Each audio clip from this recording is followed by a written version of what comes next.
एक कहावत होती है कि राम नाम कड़वा लगे और प्यारा लागे दाम, तो दुविधा में दोनों गए, न माया मिली न राम। को एक बहाना देकर बाहर कर लिया है। तो इस विषय पर हमारे सीनियर राष्ट्रीय प्रवक्ता श्री सुधांशु त्रिवेदी जी अपना वक्तव्य रख रहे हैं। तो सुधांशु जी, आप आरंभ करें। शुरू करें। मित्रों, आप सभी जानते हैं कि भारतीय राजनीति के चिर युवा और चिर व्याकुल नेता के पीछे उन्मत्त चिरविघ्न संतोषी पार्टी किसी भी अच्छे से अच्छे अनुष्ठान में विघ्न उत्पन्न करके कैसे संतोष प्राप्त किया जा सकता है, उस प्रवृत्ति की परिचायक कांग्रेस पार्टी के साथ पता नहीं कौन सी समस्या है कि भारत का इतिहास जब जब करवट ले रहा होता है तब तब वो उस अवसर के साथ खड़े न होकर उसका बहिष्कार करते हैं।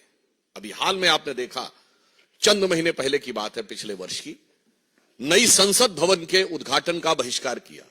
भाई, नई संसद भवन 150 वर्षों तक चलेगी, इसका भारतीय जनता पार्टी अथवा प्रधानमंत्री श्री नरेंद्र मोदी जी से तो कोई मतलब नहीं है।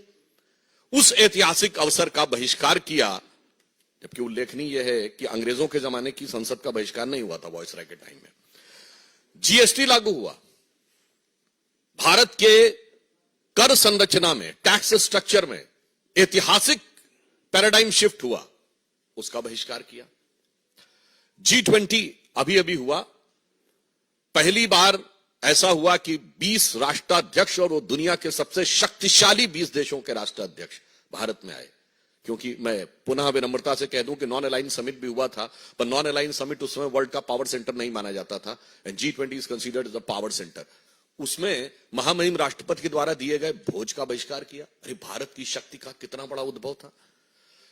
हमारे पूर्व राष्ट्रपति रामनाथ कोविंद जी और द्रौपदी मुर्मू जी के अभिभाषण का बहिष्कार किया, जबकि वो हमारे राष्ट्र के प्रथम नागरिक हैं, परंतु ये एक संयोग की बात थी। देखिए, एक अनुसूचित जाति से थे, एक अनुसूचित जनजाति से थी, इसके बावजूद आपने बहिष्कार किया, और अभिभाषण का बहिष्कार करके आपको मिलना क्या था, यह भी बहुत स्पष्ट था।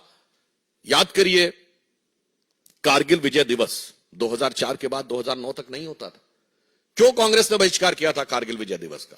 भारतीय जनता पार्टी के प्रखर प्रतिरोध के बाद आधे अधूरे मन से रस्म अदायगी के लिए 2009 के बाद शुरू किया, और अब हम उसको गर्व के साथ मनाते हैं।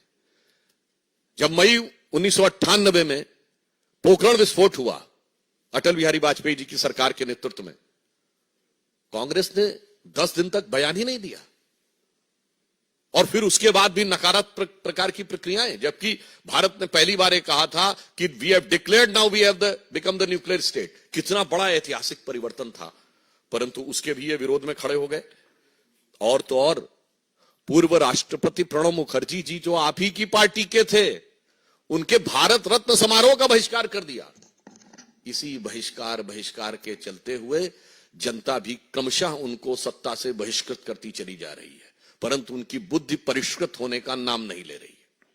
आज जब अयोध्या में श्री रामलला विराजमान की प्राण प्रतिष्ठा होने जा रही है, और उस समय एक बार पुनः कांग्रेस ने अपनी उसी प्रवृत्ति के अनुरूप, क्योंकि यह भारत के इतिहास का ऐतिहासिक पल है, यदि आजादी 800 साल की गुलामी के बाद हमें मिली थी 1947 में, यद्यपि कांग्रेसी कहते हैं 200 साल की गुलामी, हम कहते हैं 800 साल की गुलामी, तो ये 500 साल के संघर्ष के बाद भारत का वह स्वाभिमान उभर कर सामने आने जा रहा है, जिसके के लिए सरदार पटेल ने कहा था सोमनाथ मंदिर की प्राण प्रतिष्ठा के समय कि जब जब भारत स्वतंत्र हुआ था तो सोमनाथ की अट्टालिकाओं ने आकाश को छुआ था। और उस अवसर पर यहां एक बात और स्पष्ट करना चाहता हूं, कांग्रेस अपनी प्रवृत्ति के अनुरूप है।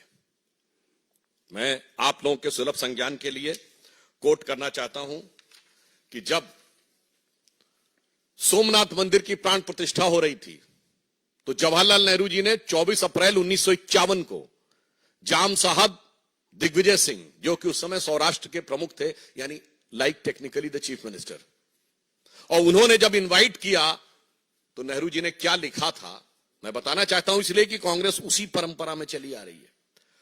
उन्होंने लिखा कि इस कठिन समय में समारोह के लिए मेरा दिल्ली से आना संभव नहीं है। पर आगे महत्वपूर्ण बात लिखी, इस समारोह के बारे में मैं अपने विचार साफ कर देना चाहता हूं। मैं इस पुनरुत्थानवाद से बहुत परेशान हूं।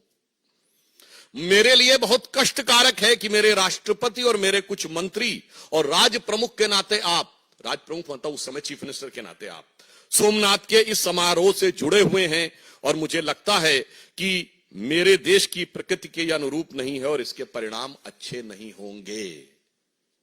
ये 24 अप्रैल 1951, सोर्स है selected works of Jawaharlal Nehru series 2 volume 16 part 1। बस वही तो परंपरा थी। उसके बाद इंदिरा जी के जमाने में गोरक्षक संतों पे गोलियां चली। इंदिरा जी के जमाने में 1976 में जब रूटीन खुदाई में राम मंदिर के खंभे निकल रहे थे तो वामपंथी इतिहासकारों के दबाव में रुकवा दिया गया। राजीव जी के जमाने में कार सेवकों की हत्या करने वालों का समर्थन हुआ। पीवी नरसिम्हा राव जी के जमाने में पता नहीं क्या क्या हुआ, वो आपको पता है।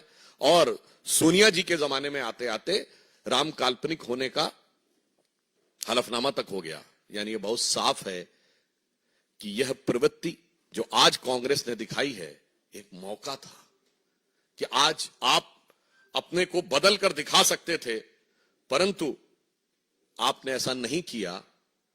परंतु मैं एक और बात स्पष्ट करना चाहता हूं, यह नेहरू की कांग्रेस है, यह गांधी की कांग्रेस नहीं है। क्योंकि महात्मा गांधी का तो राजनीतिक दर्शन था राम राज्य। महात्मा गांधी का नित्य का भजन था रघुपति राघव राजा राम। महात्मा गांधी की समाधि पे लिखा हुआ है हे राम। और आज उस राम राज्य की प्राण प्रतिष्ठा का प्रारंभ हो रहा है, श्री गणेश हो रहा है, और आप उसके साथ नहीं खड़े हैं। इसका मतलब बहुत साफ है कि ये गांधी की कांग्रेस और नेहरू की कांग्रेस का अंतर भी अब बिल्कुल साफ हो गया है। और आज इस अवसर को जो इन्होंने अपने हाथ से गंवाया है, ये कांग्रेस के अंदर का भारतीय संस्कृति, हिंदू धर्म और हिंदुत्व के प्रति जो विरोध है उसको दर्शाता है। अब बताइए इससे ज्यादा क्या होगा कि श्री राम जन्मभूमि केस में जो बाबरी मस्जिद पक्ष के पक्षकार इकबाल अंसारी थे, उनको इनवाइट किया गया है। यह हिंदू धर्म की महान उदारता के परंपरा के अनुरूप है। गोली चलाने वालों को भी इनवाइट किया गया। बताइए वो आने को तैयार हैं जो मुख्य पक्षकार थे, मगर चंद कट्टरपंथी वोटों की तिजारत की गला काट प्रतिस्पर्धा में कांग्रेस और कांग्रेस गोत्र के सारे दल, कांग्रेस की परंपरा के सारे दल आज हाहाकार मचाने को तैयार है। मतलब आपने हिंदी में कहावत सुनी होगी ना कि मुद्दई सुस्त गवाह चुस्त। यहां तो मुद्दई साथ में आके खड़ा हो गया है, मगर इसके बावजूद इन लोगों के मन में अभी भी वह लोभ दिखाई पड़ रहा है। तो मैं कह सकता हूं कि एक कहावत होती है कि राम नाम कड़वा लगे और प्यारा लागे दाम, तो दुविधा में दोनों गए न माया मिली न राम। मैं स्पष्ट कर देना चाहता हूं, इस प्राण प्रतिष्ठा का बहिष्कार करके कांग्रेस पार्टी और कांग्रेस की परंपरा, कांग्रेस गोत्र के जितने दल हैं, उन्होंने ये स्पष्ट कर दिया है कि वो राजनीतिक दृष्टि से निष्प्राण तो होते ही जा रहे थे, अब उनकी प्रतिष्ठा भी समाप्त हो गई।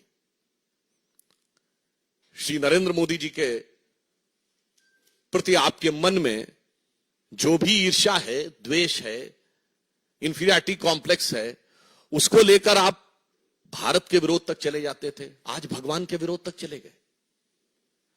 इसलिए मैं यह भी स्पष्ट करना चाहता हूं कि एक बार श्री राम जन्मभूमि ट्रस्ट ने जब इनवाइट किया था तो उन्हें सद्बुद्धि आई होती तो शायद वो अपने पूर्व कर्मों का परिष्कार करने के लिए आ जाते। वैसे कांग्रेस पार्टी के अंदर ही कई नेता इसका विरोध कर रहे हैं, क्योंकि शायद उनके मन में यह भी हो, वो जो एक पुराना भजन है ना, मैली चादर ओढ़ के तेरे द्वार पे कैसे आऊं, क्योंकि इतने पाप किए हुए हैं उन्होंने। परंतु आज उस पाप के परिमार्जन का अवसर था, वो भी आपने छोड़ दिया है। तो इसके लिए मैं रामचरितमानस की एक चौपाई कहता हूं कि आकाश से जल, मतलब जो बादल हैं, अमृत तुल्य जल क्यों ना बरसा दें, बेंत का जो वृक्ष होता है ना, उस पे फूल नहीं उगते कभी, बेंत पे फल और फूल नहीं आते, बैम्बू जिसको कहते हैं। उसी प्रकार विरंच अर्थात ब्रह्मा जी के जैसा भी आपको योग्य गुरु मिल जाए, फिर भी जो मूर्ख लोग होते हैं, इसे शब्दशः ना कहा जाए, मूर्ख लोग होते हैं, उनके हृदय में चेतना नहीं उत्पन्न होती। तो कहा गया है, जदपि सुधा बरस ही जलद, फूल ही फल ही न बेद, जो गुरु मिल ही विरंच सम, मूर्ख हृदय न चेत। इस कारण से उनके हृदय में यह चेतना नहीं आ पा रही है। परंतु मैं अंत में पुनः स्पष्ट करना चाहता हूं कि हर ऐतिहासिक अवसर का विरोध करते करते कांग्रेस ने आज भारतीयता के श्रेष्ठतम मूल्यों के प्रतीक भगवान श्री राम के मंदिर की प्राण प्रतिष्ठा का बहिष्कार करके यह दर्शा दिया है कि उनके लिए राजनीति, और राजनीति में भी कट्टरपंथ की राजनीति, हम किसी समुदाय की बात नहीं कर रहे हैं, कट्टरपंथ की राजनीति अधिक महत्वपूर्ण है और राष्ट्र के आदर्श और प्रेरणा कम महत्वपूर्ण है। इसलिए मैं यह भी कहना चाहूंगा कि भगवान राम वो आदर्श हैं जो सभी मत संप्रदायों के लोग मानते हैं। दुनिया का सबसे बड़ा बौद्ध देश थाईलैंड का राजा टाइटल होल्ड करता है, किंग रामा द 10th। सबसे बड़ा मुस्लिम देश इंडोनेशिया में प्रतिशत के हिसाब से भारत से ज्यादा रामायण होती है, सारे पात्र मुस्लिम होते हैं। लगभग 60% देश जहां नास्तिक हैं, वहां साउथ कोरिया की लेडी मानती है कि उसका वंश परंपरा भगवान राम से है। परंतु अफसोस की बात यह है कि यहां पर जो लोग अपने को गांधी का स्वयंभू उत्तराधिकारी कहते हैं, वो इसके विरुद्ध खड़े हैं। अफसोस की बात यह है कि आज तक उन्होंने अपने बाकी कर्मों के लिए कभी माफी नहीं मांगी है, मगर यहां पर उनको विरोध नजर आ रहा है। तो इसलिए मैं स्पष्ट रूप से कांग्रेस से कहना चाहूंगा कि आप इसके द्वारा यह साफ स्पष्ट कर दीजिए कि अब आप अपने पुराने बयान पे कायम हैं कि नहीं। श्री पीवी नरसिम्हा राव ने दिसंबर 1992 में कहा था ना, वह तथाकथित मस्जिद दोबारा बनवाएंगे, वो बयान से तो बहिष्कार किया नहीं, अपना विड्रॉ किया नहीं, और इससे विड्रॉ कर रहे हैं। यह दर्शाता है कि कांग्रेस के अंदर की मूल प्रवृत्ति क्या है।